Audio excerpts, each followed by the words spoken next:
Hello everyone, my name is Prahalad and this is 7th grade math with all STEM.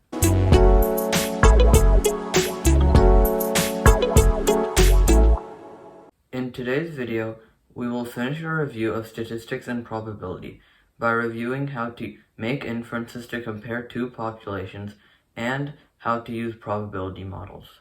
As usual, this video consists of 8 to 15 review problems with an explanation after each question. If you get a question correct, you can skip to the next one using the timestamps in the video. If you get a question incorrect, you should stick around to watch the solution. Also, if you feel like you need some extra practice even after watching the video, you should check out our link for further reference page in the description box. Here you can find practice problems and solutions similar to the ones we covered in today's video. Alright, now it is time to start with our first practice problem. Practice question 1. What is the range of the following dataset? 55, 67, 33, 44, 65, 42, and 99. And as usual, you can pause the video and solve this question by yourself, and when you're ready to see the answer, play the video.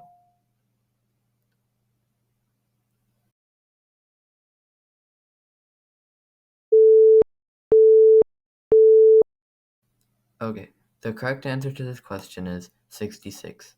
So we need to remember that the range is the largest value minus the smallest value in the data set. So here we can see that the largest value is 99 and the smallest value is 33. So we can do 99 minus 33 and we get 66. So that's going to be our final answer. Practice question number 2 says, which of the following can be assumed about a dataset with a low mean absolute deviation, or MAD? A. The dataset has high variability. B. The dataset has low variability. And C. Nothing can be assumed about the dataset.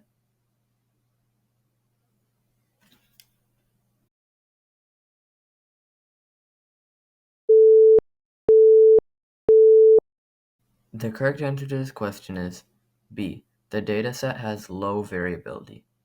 So, mean absolute deviation, MAD, is the average distance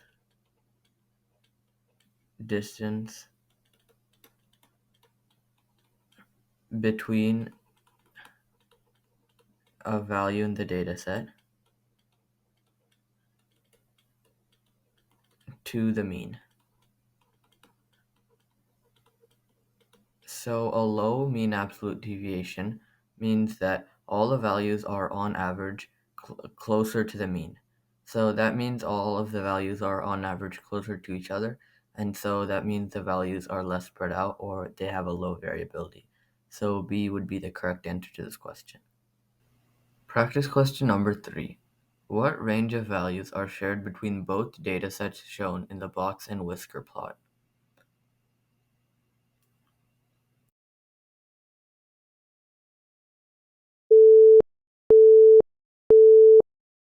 The correct answer to this question is 9 through 13.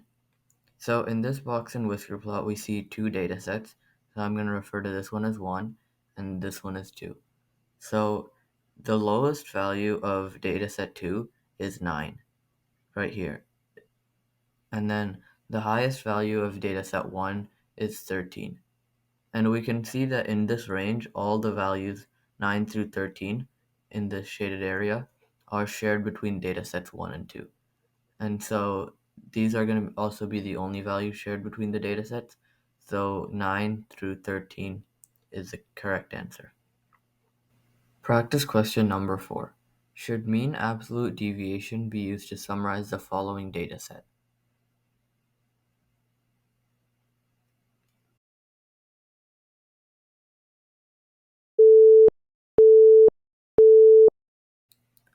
The correct answer to this question is yes. Mean absolute deviation is a good method to summarize this dataset. So the mean is usually the best representation when the dataset is fairly symmetrical.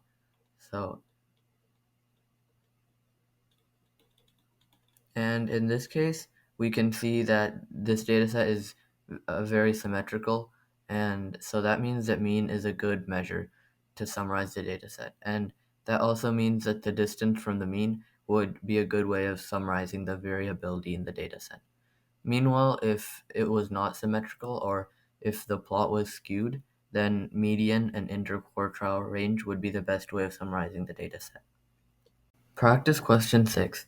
There are blue ping pong balls, orange ping pong balls, and white ping pong balls in a box. If the probability of selecting a white ball is 2 over 5 and the probability of selecting a blue ball is 3 over 10, what is the probability of selecting an orange ball?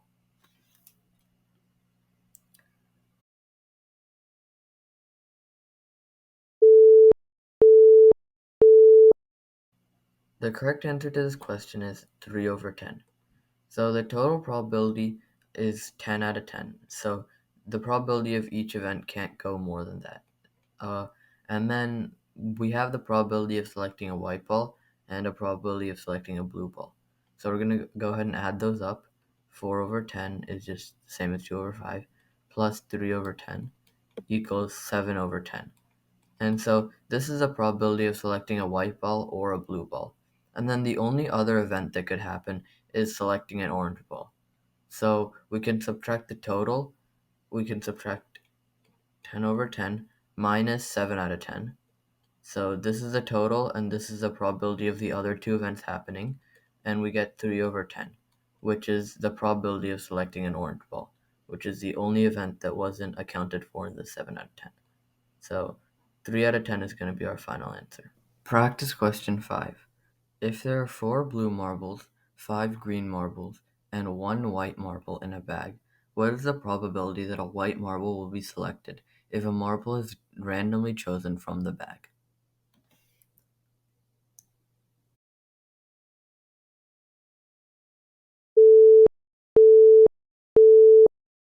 The correct answer to this question is 0.1 or 1 over 10. So the total number of marbles in the bag is 4 plus 5 plus 1, which is 10 marbles. And there's only 1 white marble in the bag. So the chance of a white marble being drawn is 1 out of 10, which simplifies to 0.1 as a decimal. So that's our final answer.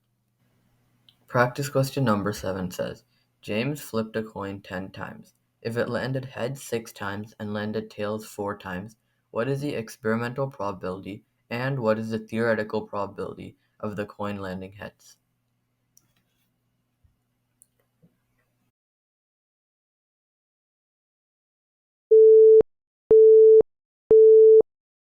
The correct answer to this question is the experimental probability is 6 over 10 and the theoretical probability is 1 over 2. So to solve this question, we first need to know what experimental and theoretical probabilities are. So experimental probability is what happened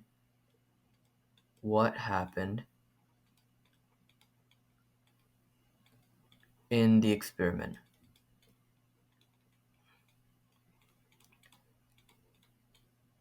And the theoretical probability is what is expected to happen.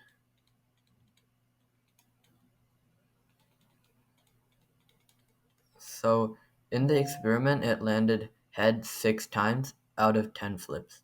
So 6 over 10 is the experimental probability. It's expected that there's an equal chance of landing heads or tails. So it's expected that a coin lands heads 1 every 2 times. So that's going to be our theoretical probability. And those are our final answers to this question. Practice question 8. The color of marbles in a bag is shown by the chart below. If a marble is picked from the bag randomly, what is the probability it is red?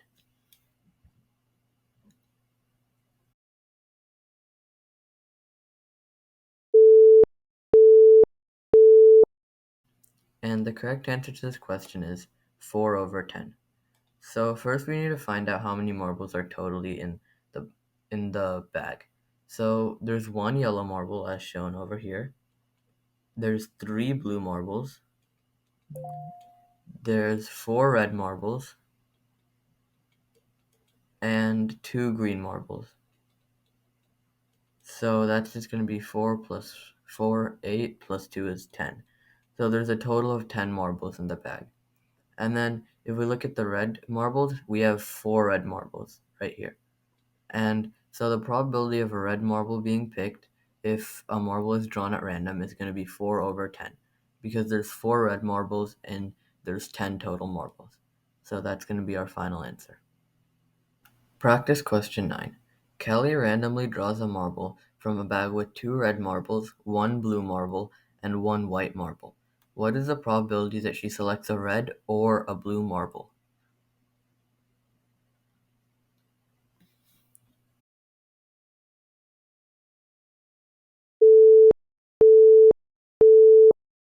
The correct answer to this question is 3 over 4. So there's totally 2 plus 1 plus 1, which is 4 marbles in the bag. But it's asking us what is the probability that she selects a red or a blue marble. So this is going to be the probability of a red marble being selected plus the probability of a blue marble being selected. So the probability of a red marble being selected is 2 over 4 because there's 2 red marbles in a bag with 4 marbles, and the probability of a blue marble being selected is 1 over 4. So if you add them up, you get 3 over 4, and this is going to be the total probability that a red or a blue marble is selected. Practice question number 10. Jason flips a coin twice. What is the probability of it landing on heads both times?